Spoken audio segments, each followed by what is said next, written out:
Okay, so now that we have our base grains over here, oh, let me just move this. What we're going to do is we are now going to go ahead and start working on our base color.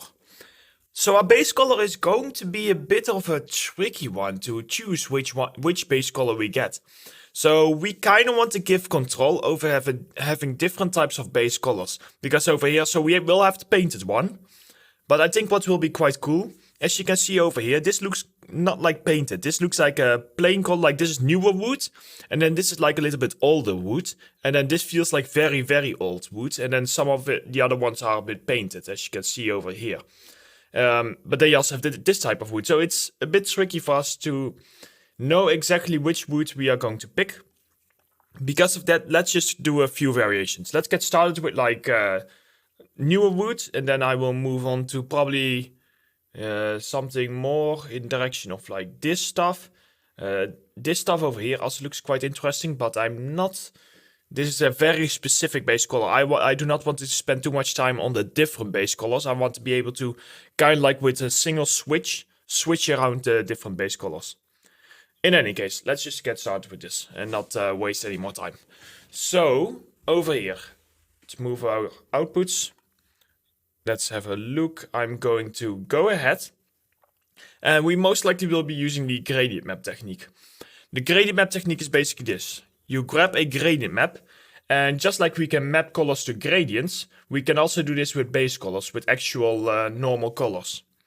The way that this works is you grab, I think it is this one over here. Yeah, we can just grab the final height map for our grains. That looks about fine. And then if you go to the gradient editor, you can pick gradient. What will happen when you do pick gradient? Let me just try and do this all on one screen. Here, let's say that this is like quite a nice neutral color. I can press pick gradient and I can then click and drag over here. And then what it will try to do is it will try to map these colors to your mesh. And so like this, you can see that it will do this with different colors. And if you have like, if you only like drag a tiny bit like this, you can see that you will not get as many colors as when you do like really high density or really erratic like this over here, then you get like noise. So knowing that, we're just gonna go ahead and like, oh, I was going to say we are going to go ahead and try a few different colors, but this one actually looks quite cool. What you can also do is, so you can go over here, and you can also give it like a few different tries, where you just duplicate your gradient map and you just grab like a few different colors, and then later on you kind of like know, okay, which one will be the nicest one. So we got these, and now if I go ahead and maybe over here. Here, seeing like that you can also get like lighter wood and darker wood and all that kind of stuff. So that stuff is not too difficult to do. These ones are way too intense, so we're not going to go ahead and do that. But we can of course try doing like this one and over here. See? So you can see this actually is also quite a nice one. Over here, this one I also quite like. So that's basically the general idea for doing the gradient map technique. And then what we want to do is we just basically want to layer stuff on top. Actually, I think I like this one more. Do I? Yeah, I think I like this one more. So let's just go ahead and start with this one and leave these ones in the back. Now, on top of this one, what I tend to do is I want to sometimes just give it like a slightly color differences or slightly balance out the colors. I can do this by adding a replace color range node. And with this node, the way that it works is you grab your source color, which is just going to be one of these colors over here. And then you set your source range all the way up. Now, as you can see, it will try to replace those colors into your target colors. Over here I have my source color. If I go to my target color, select the little picker and click on my source color again, what you can see, it is now exactly the same. However, if I then go in my target color and for example make slight changes, you can see that I can very easily change the entire color of my texture while still keeping in all of those really nice details. And it's just very handy to do stuff like that. So if we are, let's go ahead and just do this one first. So we have this one. I quite like the pattern distribution of like the color distribution, I should say. So what I'm going to do is I'm going to go to my target color and I'm going to make it a little bit more in like the orange direction, like this, so that it kind of like matches here. Okay, as you can see, so what would be the next thing that you want to do? We want to go ahead and we want to now go get started with like some of these darken areas over here.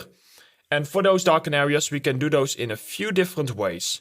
One of them is by adding a blend. And then we grab, for example, like a...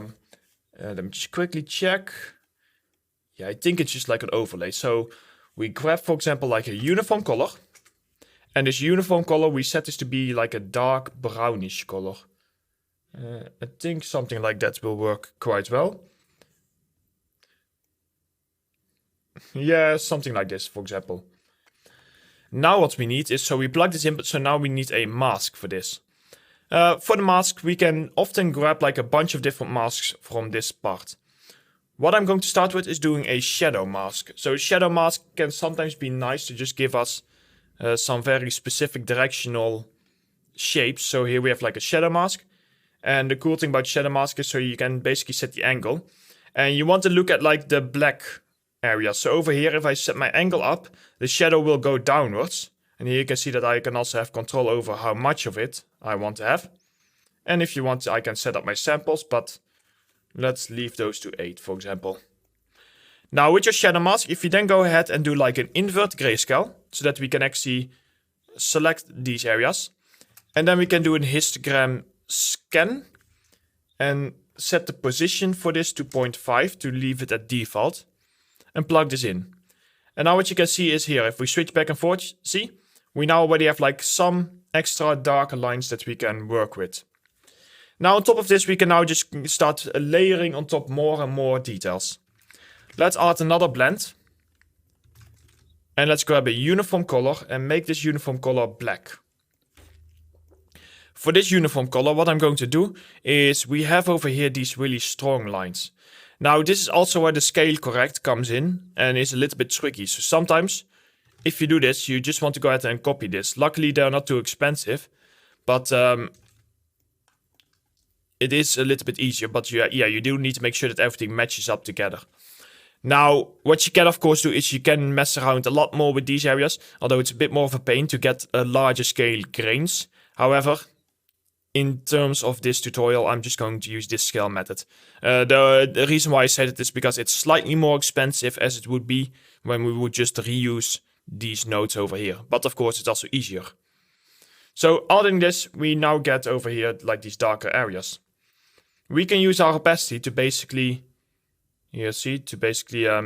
increase or decrease the amount that we want. So let's do 0.4 maybe. There we go. And then we get like some of these darker bits. Okay, what else do we want to have? I want to have some more darker areas, but I need to be very careful with this.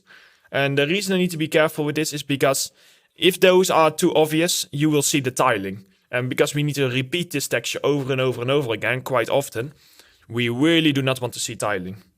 So let's go ahead and add another blend. And I think we can just reuse our brownish color that we have over here. And let's see. So what shall we do with this one? I don't really think that we have like a good grunge map. So we might just want to remake one. Now I have my own grunge maps that I sometimes want to take a look at. These grunge maps, you can also get them. You can get all of them for a very cheap price on my channel. But if I ever use one of these grunge maps, I will of course go ahead and provide them with this tutorial.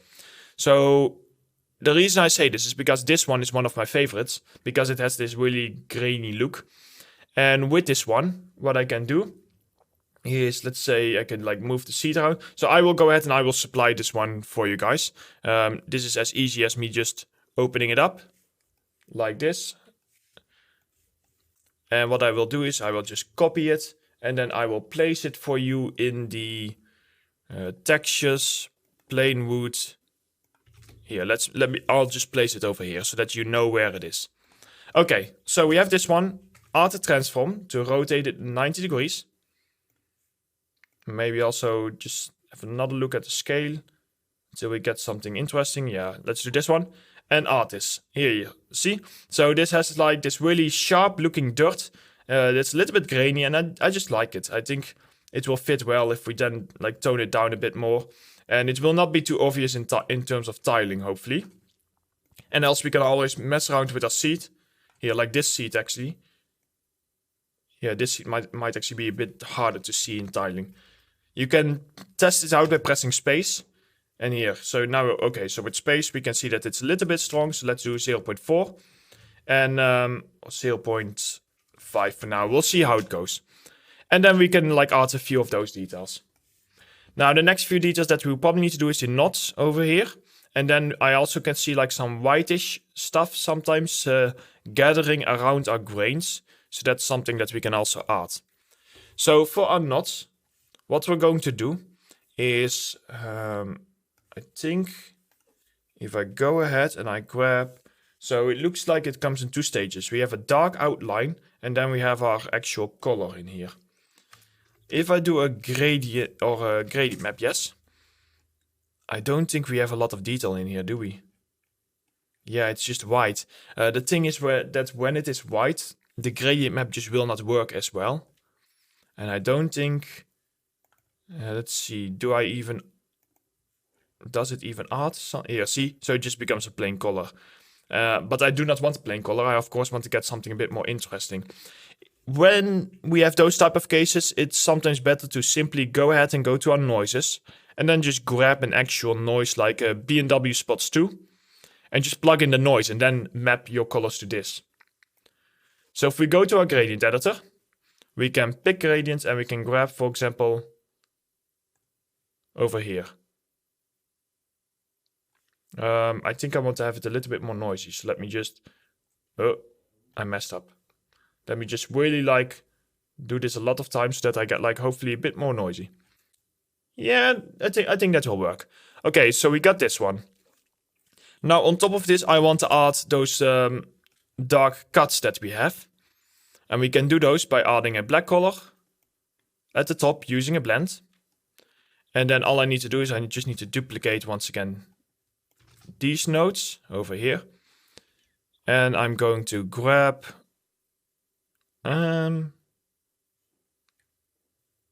yeah, that should be fine. I'm going to grab this one and I want to invert it. And then that the rest is black, don't worry about that. So I want to invert it. The reason that you should not worry about it because we will cut it out. So now we have like those dark outlines sitting over here. Finally, I want to have one last blend. And this blend will basically have like a dark ring around it. We can do this using an HSL node. And if you plug in your gradient map in the HSL node, it's a very easy way to just very quickly make your texture a bit darker. And then all we need to do is we need to create, a mask. And this mask that we create. Sorry, I actually forgot that I need to do this. There we go. It's a bit better. So this mask that we create, we can go ahead and we can, oh yeah, I keep losing my train of thought. We are going to add an edge detect over here. Set the edge width all the way down and the edge roundness. And as you can see, if you then press invert, it will give us a dark edge. Now, unfortunately, let's move this up a little bit. It looks like that the edge detect in this case can actually register those small edges. Maybe we can try to play around with our tolerance to see if we can tone it up and down. But that does not look like the case. Because of that, it's sometimes easier to just duplicate our transform. And we also created like a mask for this white. Somewhere. Oh, I can remember creating also a strong mask. In that case, just do an HSL node. Or a histogram scan node, I mean. And if we just plug in this into our histogram scan and set the position all the way up. There we go. That does the trick. So we can now go ahead and we can use this one over here. And throw this into our edge detect. See, so now we have like these thin rings around it. And now we can just go into our edge width. And if we move this up, we can get like these stronger rings. The only thing that I don't understand is why these don't. Let's have a look. Ah, that's interesting. Like, why doesn't this one detect? That's correct. We then scale it up.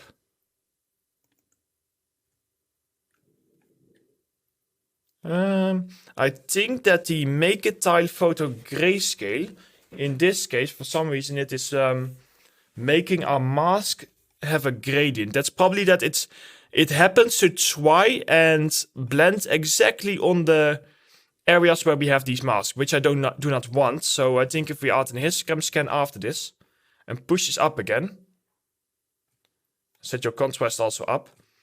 There we go. So that should bring it out. Let's mess around a little bit more with our position over here.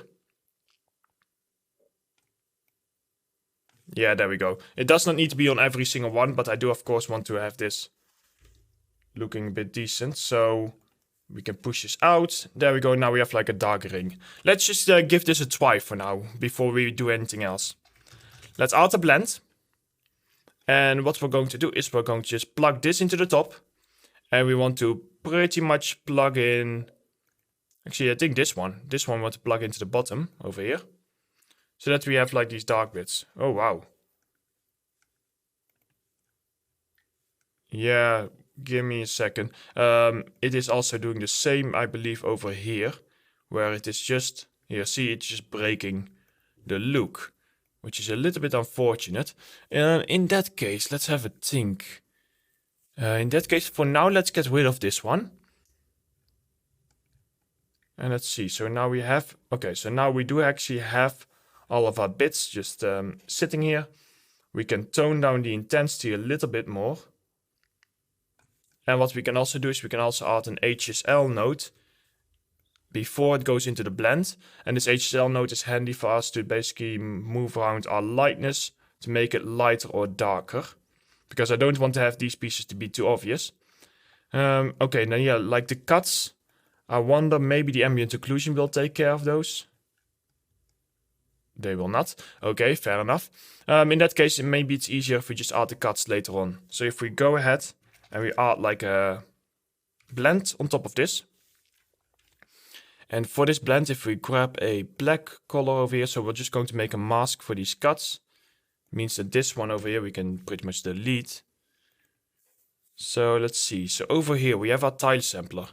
You know what? Let's just do this a bit easier. Let's literally just duplicate our tile generator because they are so cheap anyway. Here, they're literally 3 seconds.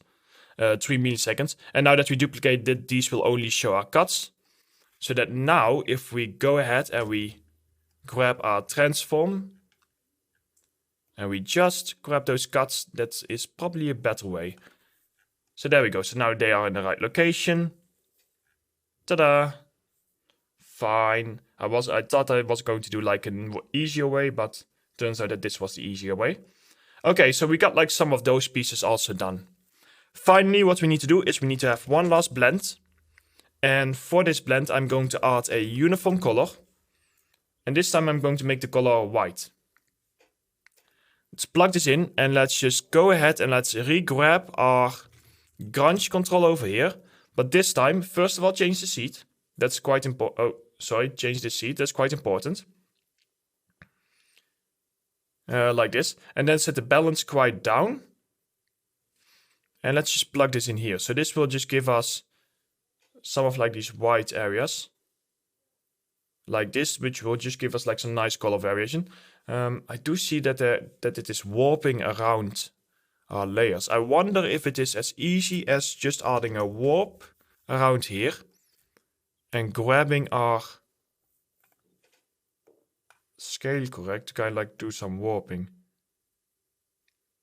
Yeah, it does actually kind of work. It does kind of like go around the layers. Yeah, see here, so that does actually work. I'm just wondering if I grab like the warping before we add all of those really grainy details, if that will give me a little bit of like a better result. Okay, it seems like it does that, so let's warp it around it quite strongly like this. Now don't forget that we do need to go ahead and we need to, in this warp, once again use our scaling. So it might be a little bit inefficient. Now I think of it to do the scaling like this, but at this point we're already done, so that's okay. And then tone down our opacity a little bit to not make it as strong. And there we go. Oh, that turned out to be a bigger graph than expected. But as you can see, now we have a nice little base color going on. So let's go ahead and just select this stuff. Right click and add a frame. And call this base color. And then the cool thing that we can do later on is we can simply change the color around. Because if you look at it from the end over here, this does look very much like wood. And then if we go ahead and like switch it around, you can see that we can just add different colors wood, just like that. And it will be very easy. What we're going to do is we are actually going to then like expose some of these values that with like a simple slider. All in one place, we can like increase or decrease like the white stuff and all that kind of stuff. And it will be very flexible. But that's something we will go over in the next chapter. Let's set this to 0.2 in like those dark extra lines that we have over here. And I think that does the trick. So we can plug this into our base color. We can save our scene. I'm not yet going to preview it inside of Marmoset. And the reason I'm not going to do that is because I first want to create a roughness. So that's what we're going to do in the next chapter. In the next chapter we will create our roughness and we will hopefully finalize our plain wood material. And then what we can do is we can start focusing, let's do first on the planks and then on the painted wood variation. Oh, and also on some colors. So let's continue with that.